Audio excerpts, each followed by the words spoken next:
So if you watched yesterday's video, you'll be well aware that we applied for a job at Cape Town City Football Club. This episode, I'm not really sure how it's going to go.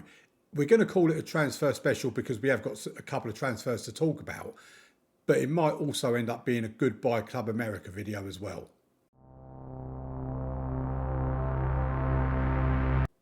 Welcome to the video. So here we are in the transfer centre, and there's a transfer we made. I'm not sure if I actually told you about this previously, but Daniel Ramirez went to Querétaro for £475,000.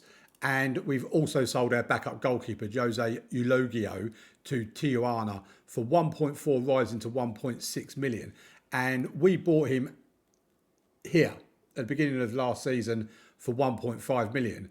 It says there we sold him to 1.4, but as it says in the potential cost, including add-ons, it will eventually rise to 1.6. So technically, we've made an ever such a slight profit on a goalkeeper that never even made an appearance for us. So 1.6 million for him is very nice indeed. If we have a look at the actual players coming in, or should say player coming in, Alejandro Rodriguez from Atlas as a sweeper keeper is coming in for 200,000, rising to 240,000 pounds, £8,500 a week.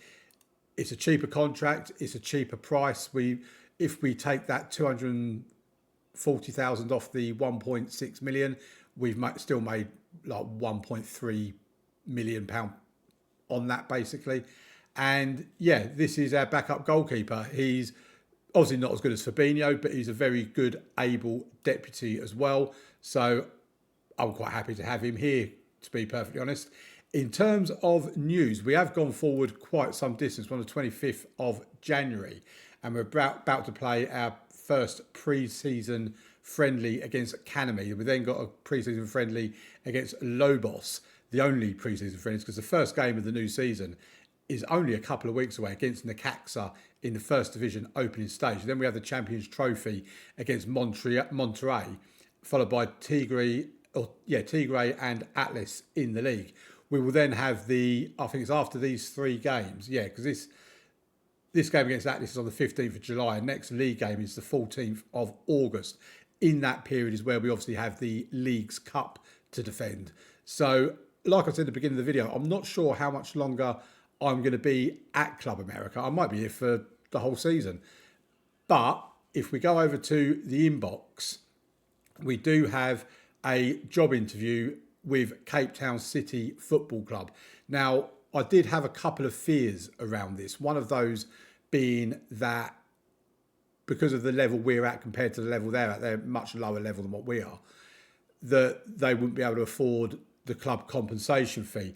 And that is exactly how it turns out. It said here, my application had been unsuccessful. When I first read that, I was very, very surprised.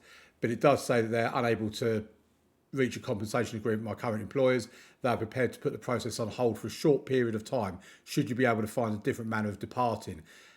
So at first I thought, okay, I'll resign. But then I was like, no, I don't want to resign, because if I resign and still don't get this job, then I'm unemployed, and I don't want to be unemployed. I want to just move from one club to another. So I went to the board, asked them to let go of the compensation agreement. They reluctantly agreed to it, and then it came back through. They've re-received my application, and I now have the job interview.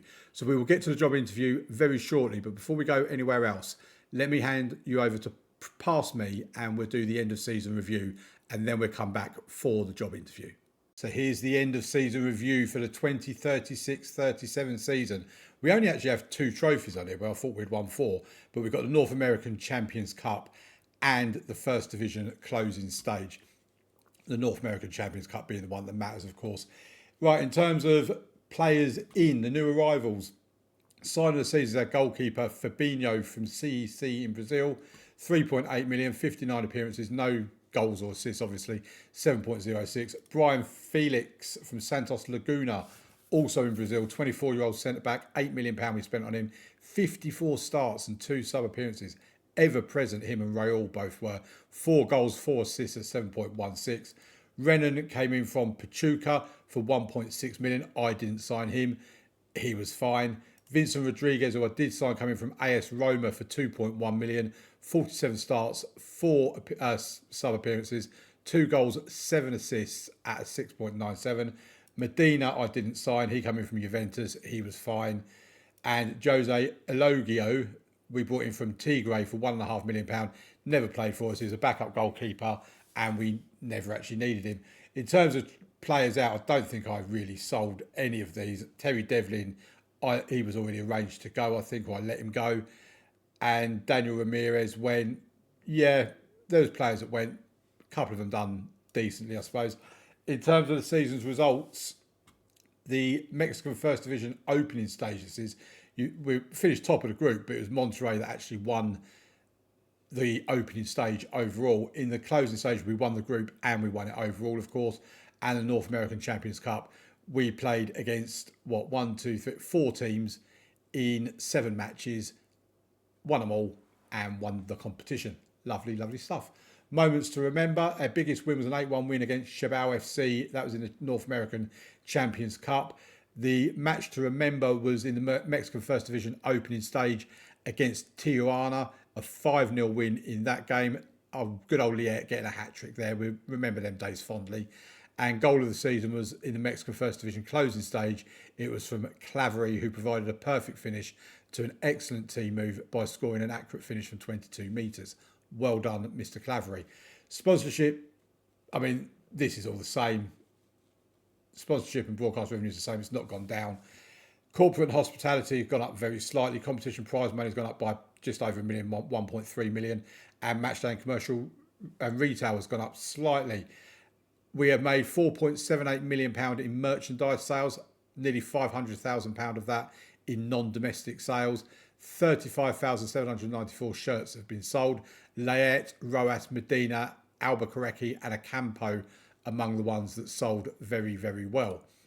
We then looked at our best 11. Fabinho, Rodriguez, Gallegos, Raul, Felix, Contreras, Claveria, Campo, Roas, Delator, Layet. I don't really disagree with that. They all had pretty decent seasons. Even Rodriguez and Contreras, who their average rating isn't in the green, but they still had pretty decent seasons for us. You can see by the goals scored, Layet getting 34 goals was by far and away our best goal scorer. That was followed up by Campo with 16, Roas with 13, Clavery with 11. I think we also had Solbas that scored a few as well. In terms of assists, I mean, Delator 21 assists, Acampo and Roas with 16 assists each. I mean, 32 goal contributions from our central midfielder there. Very, very good performance. And Fabinho over 7.06, I think that is. Very good as a goalkeeper that we brought in as well. And we really did need a decent goalkeeper. These are all the records. I mean, I don't think they are genuine records. I think it's just because it's our first season with the club. But Layet with the most overall goals by player of the season, plus league goals, plus goals by players in a match. He scored 5 in a match. Most assists by player of the season, Marco Antonio Delator with 21 in all competitions. Most clean sheets by player of the season, Fabinho with 27 clean sheets. Most player of the match awards in the season was Layet with 10. And our oldest goal scorer was Enzo Fernandez, who they've got him down as a retired midfielder. He's not actually retired yet, but he does retire very, very soon. In terms of the club awards, fans player of the season was Italo Roas. Young player of the season was Brian Felix. The fact he's 24 years old. He's not overly young, but it's probably the last time it will be the last time he can win that award. Sign of the season, Fabinho. Goal of the season for Clavery. Top goal scorer, Layet. Most assists, Delator. Most player of the match awards, Layet. Highest average rating was Layet. And most passes completed per 9 minutes, as usual, goes to a centre-back. It's Renan with 74. No, I don't know if they do manager of the month or anything like that, but if they do, I've not won one of them, so I find it hard to believe that they do the award. Right, there you go. We've got no text on here, no newspapers or radio stations or anything about us, and the manager timeline is what the manager timeline is. There you go, lovely, lovely stuff for the end of season review. Right, let's get into the job interview then with Cape Town City Football Club. Levi Mokoena, the chairperson. Hello Damien, we've invited you along today so we can put forward our vision for the future and allow you to suggest any alterations for us to consider should we decide to hire you. It's great to be here, let's get started. Can you ease our concerns that you have never previously managed in this country? I mean, that's such a every job interview you go to, basically, unless you've been in that country before, of course. The fact that I've experienced in various other countries should hopefully make up for the fact that I'm yet to work here. Yep, we'll go with that one. That's a convince. Can you tell me why managing a number of clubs, as you have done, is a good thing? I'm ready to settle down. I mean, that's a promise. I don't want to promise. My many managerial appointments have given me a wide range of experiences to draw upon. I've seen everything there is to see. I think I'm going to go with that one. I've had a long career in the game, and it's only to be expected that in my time I'll have had a fair few employers. That's fair enough. I've never been nervous to take a gamble on myself and make a decision I felt would be good for my career. I'm as ambitious as you are. I like that one. I do actually quite like that one. I've had to move between jobs in order to allow me to manage bigger and more reputable clubs. I don't think that's a good one to say. I'm not wanting to promise by saying I'm ready to settle down and build something for the long term, blah, blah, blah, blah, blah. I want to have a legacy. I don't particularly care about a legacy at Cape Town City Football Club. I've got to be honest. I just want the African Champions League. That is literally all I want. But that's probably not the right thing to say to him. So I think I'm going to go with my managerial appointments have given me a wide range of experience to draw upon. I've seen everything there is to see. That's a convince again. We'll go with that one. Why do you seemingly want to take a step backwards in your career and come here when you could arguably have the pick of many bigger teams? I know I could have the pick of many bigger teams.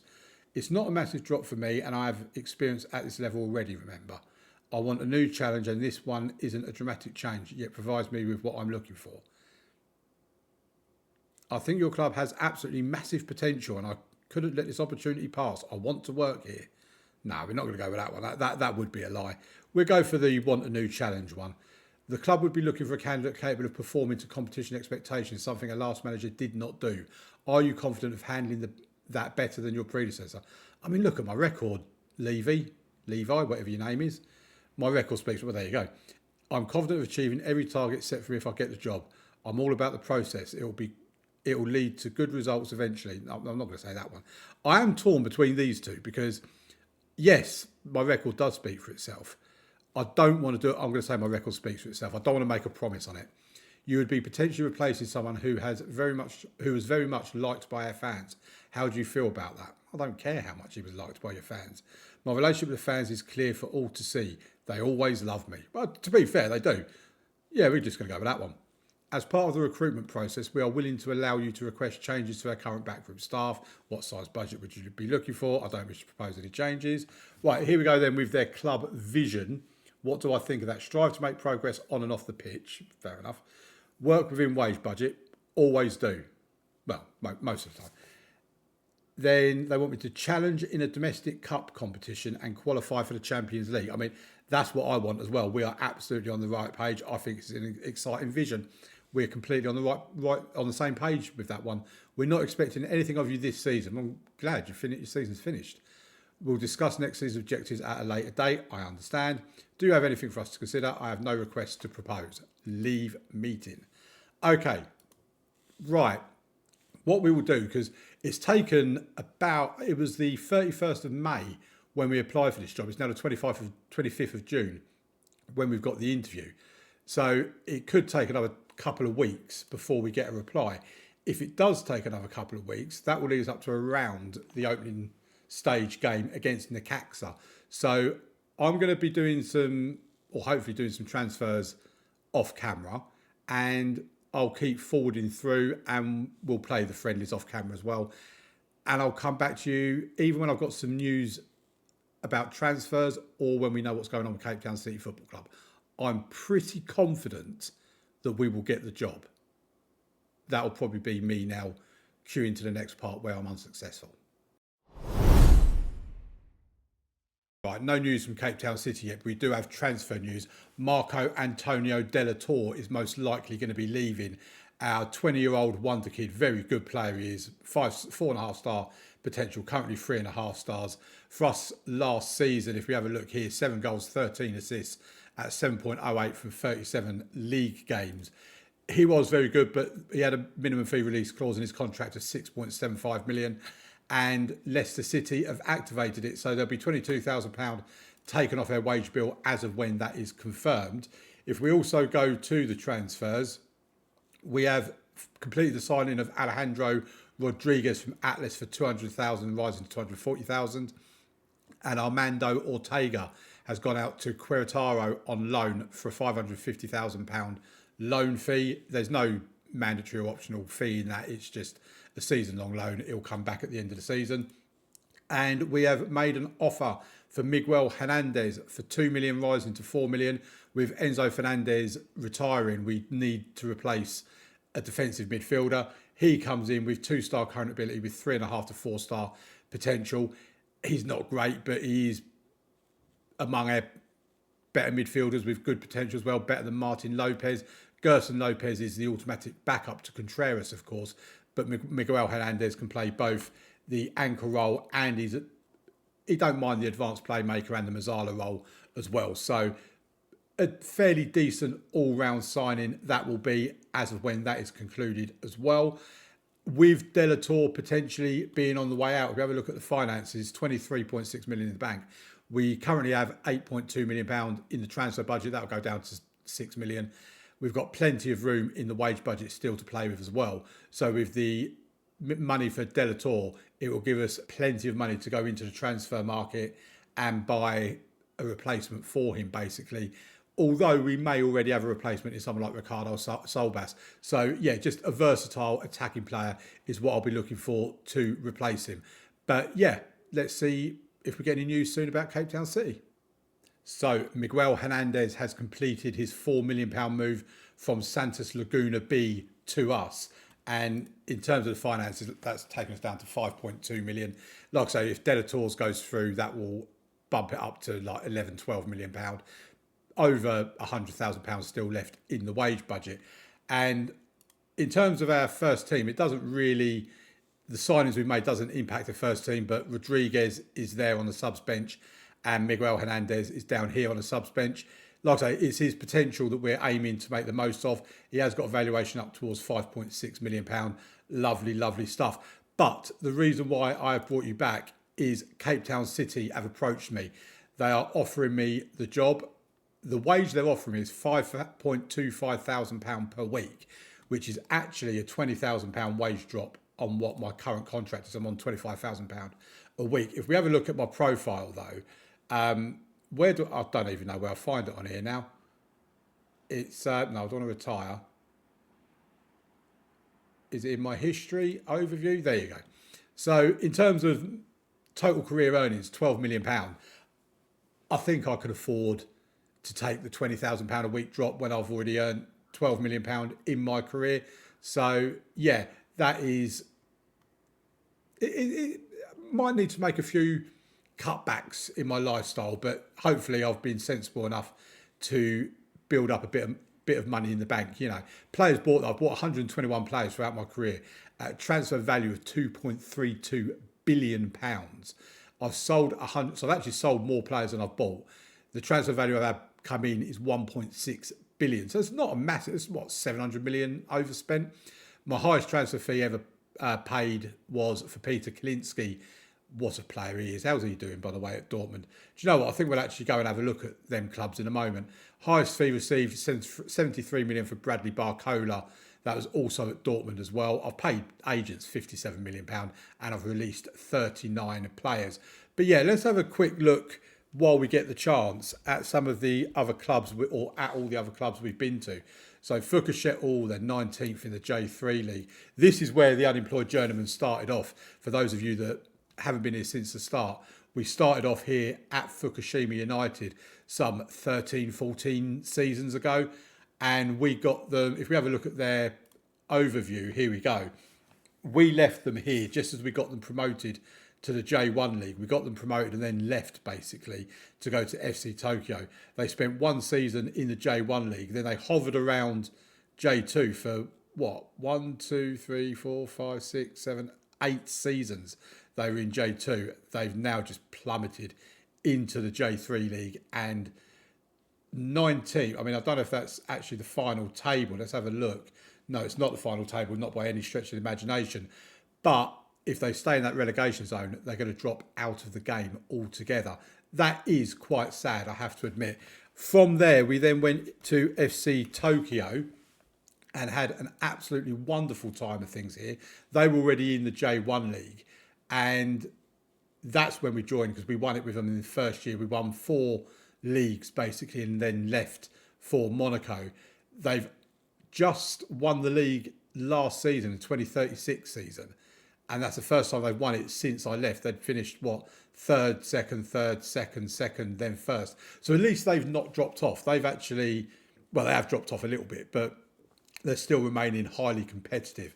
From Tokyo, we then went to Monaco and spent a couple of seasons. Like, I can't remember exactly how long we spent here now, or even where we was when we got here. It must have been around here when we won the league with them. And let's have a look at their tactic a minute and just see if there's anyone in there that we remember. Antoine Marie was there when we were there. He was a star goalkeeper. I don't know. Peter Kraev we did bring to the club, actually. I don't think I really played him a great deal, but we did bring him to the club. And that would have been around this time here that we brought him to Monaco. And he's gone on to be a first team regular for them. He seems a pretty decent player, actually. Andre Fernandez, I don't think he was anything to do. Andre Santos definitely was. We brought him to the club. Russo, Rustignoli, we brought to the club. Fontas we had at Dortmund and sold him to Monaco. And yeah, looking down there, don't seem to be too many other players that we would have known. And then from Monaco, we went to Dortmund, and this was where we won the Champions League. Pep Guardiola's taken over from me at Dortmund. I'm a favoured person. Now, fun bit of information for you is, after I moved from Dortmund to Flamengo, I then carried on the Dortmund save, little private save I do when I get a bit of spare time. I have managed to move myself to the icons list. We've won altogether, I think we won 4 Bundesliga titles during this time, and I've won 2 more since then, back to back. And I've also won a second Champions League with them as well. And we're currently playing in the World Club Championship. So yeah, we had a lot of fun time here at Dortmund. If we have a look at the tactic they're using at the moment, Oberle, phenomenal goalkeeper. Kalinski, my record signing. Ziris, Gashi, Nar, all of them are mine. Macagna, I bought in. Bode, Granelli, Levi, my boy Erez Levi, Buonanotte, and Sergio Rivas. Okay, I don't know who he is, but let's have a quick look at him. I mean, he's a very good player, isn't he? They've bought him from FC Lorient, scoring 33 goals in 100 games. It looks like he's just arrived at the club for a fee of £141 million. But he does look the real deal. He really does. So, yeah, there's a lot of players here. Colombo, I mean, they've got 2 phenomenal goalkeepers. In the version that I'm now playing, we sold Colombo for about 80 million to Bayern Munich because we just couldn't keep him happy, basically. Hamant we know about. Finetto. Anyone else? Matteo Casado. I was surprised he's still there. He's wanted apparently by a host of clubs. If I was them, I'd sell him. I did. Brian Espinosa, phenomenal right back. And Juan Rios, who is still my striker in my current Dortmund save. So yeah, that was Dortmund. Then after Dortmund, we went to Flamengo. Let's have a look at how they're getting on, just so we can... Oh, it's going to be Fla, isn't it? Not Flamengo. So let's do Fla. There you go. And if we have a look at their overview, second with us, they finished second again by the looks of it. The Brazilian national... Oh, no. Oh, come on. Brazilian national first division. I mean, blimey, they're down in 8th. Wow. I mean, they do have a lot of games in hand, to be fair, so they could easily get back up towards the top of the table. But yeah, that is not going... We were there when Baria won it, and we left, I think, during this particular season here, where I think they finished second, and like I say, now they're down in 8th. So there you are. But the takeaway news is we are off to Cape Town City, and on Monday we'll say hello to the club. We'll have a look at our squad. We'll put in our tactic, hopefully make some transfers, and basically get ourselves ready for the next part of the journey. So there you go. Club 7 begins on Monday. Thank you very much for watching, everybody. Please leave a like on the video, subscribe to the channel, and I'll see you in the next one. Bye-bye.